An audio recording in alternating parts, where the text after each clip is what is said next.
My name is Gwendolyn Chapman, and I'm making this video because it's been 2.5 years since my son Jeremy White died.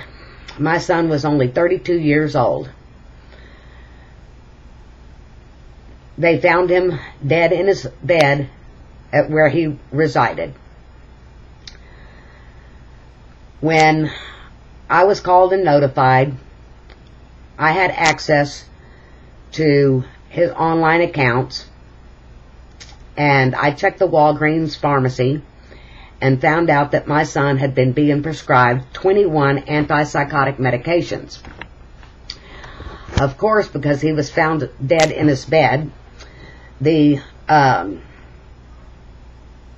did an autopsy on him. The autopsy revealed that he had over at least 9 medications in his system. Of course, they showed at or below normal levels. When I contacted the medical examiner and asked for the overall toxic level and what did this do to his body, he let me know that he wasn't changing anything and basically hung up on me.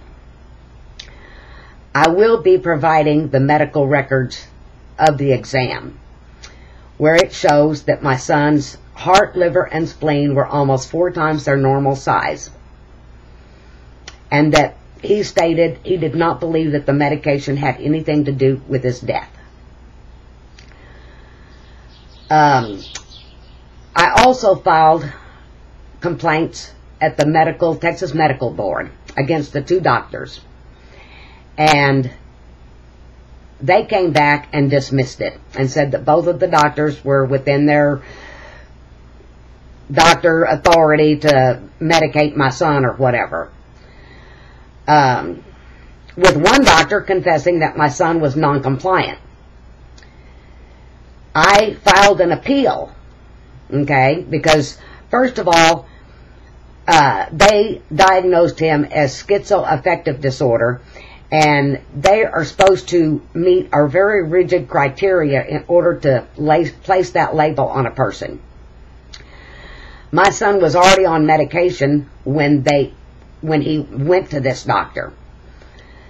And so I don't know how they could have diagnosed him with schizoaffective disorder, because you're supposed to watch him for several weeks, and they're not supposed to be on other medication that could be he could be exhibiting symptoms from.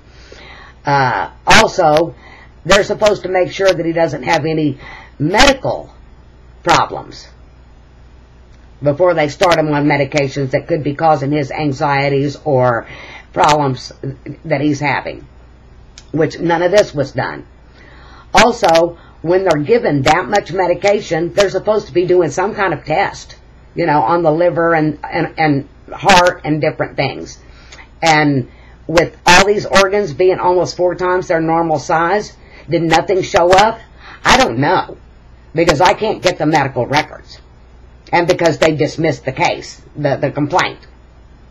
I also filed a complaint with the pharmacy board, because I can't imagine that the pharmacy filled all these prescriptions. And in the last 2 months, they filled over 1,050 pills of just the Hydrocoodone, the Valium, the Xanax, and the Oxazepam, along with the 17 other antipsychotic medications, in a 45-day period, no less. Anyway, all of this is just overwhelming for me. I also filed with CMS, Medicare Medicaid Fraud Unit, because I cannot believe that the government paid for all these prescriptions and no questions asked, when at least 9 that I can pinpoint are on the DEA Controlled Substance Act. I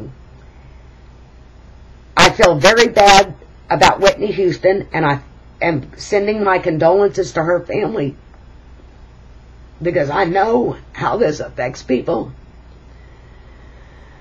But I heard on the news that they're subpoenaing the doctor's records and the pharmacy records. But nobody looked into my son's, and basically I've been just brushed off, because my son's just a nobody, so it doesn't really matter. I don't see how the doctors didn't contribute to his death, if not cause it, by all these medications. Because of the fact that if supposedly he had morbid obesity and cardiomyopathy, an underlying disease that should have been detected somewhere along a year and a half of being treated, that something could have been done. You know, that they would give that amount of medications, which once I show on here what they are, you will be appalled, just like everybody that I've talked to and shown the amount of meds that he was on. A lot of them are going to be very familiar to people. Like I said, Hydrocoodone, Xanax, Valium, Oxazepam, Amitriptyline, Zolpidem, Seroquel, Prozac, these Depakote. These are just to name a few. Everybody that I've shown this list to have been just completely, oh my God, I cannot believe that he was given that much medication.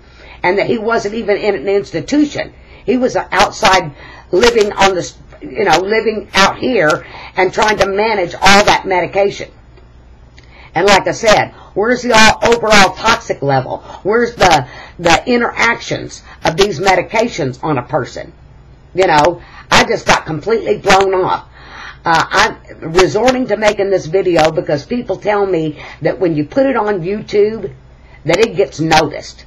And I'm hoping that that's the case, and that somebody out there will tell me what else do I need to do to bring it to the attention. I mean, I don't know why it's not in the attention of the United States. All the polypharmaceutical prescribing that these doctors are doing. All these medications that are being prescribed to people, the Valium, the Hydrocoodone, the Xanax, you know, they act like they're all concerned, but they keep writing them. And then now we have such a problem with kids. They don't have to go and buy street drugs. No, they can go in their parents' cabinets and get it. They can go to the doctor and get it. Oh, let me just write you another prescription for something else. And all these medications are dangerous. My son didn't have alcohol in his system. He didn't have any cocaine in there. He didn't have any marijuana in his system. All of these were prescription drugs prescribed by 2 doctors alone. 2 doctors. The government paid for it, the pharmacies filled it, and the doctors wrote them. But yet my son's dead, and he died basically, you know, from what they say. You'll see it on the autopsy report. Because he was fat. My son, medical records show he was 6'4". Driver's license shows he was 6'4". The medical examiner put down that he was 6'2". So of course, at 6'2" and being close to 400 pounds, they would consider that morbidly obese. Okay? Not only, I'm going to put on their pictures, yes, my son was big. I'm going to put a picture on there a year and a half prior, before he met the doctors, and then a picture shortly before he died, showing the increased weight that he put on. If they were concerned about him being so fat, then why did they give him medications that just made him fatter? None of it makes sense. None of it. And I'm sorry if I sound distraught, but the truth of it is, I am distraught. 2.5 years later, it's not any easier. And I hope someone out there can tell me, is there another place I can go to complain? Who do I talk to? I filed at the DEA and put on there all the medications. Why wasn't that flagged? The insurance companies. I've complained to the Attorney General.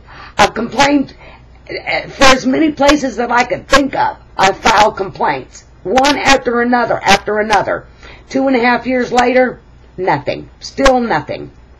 So if anybody sees this, I would appreciate any help that you can give me. Thank you.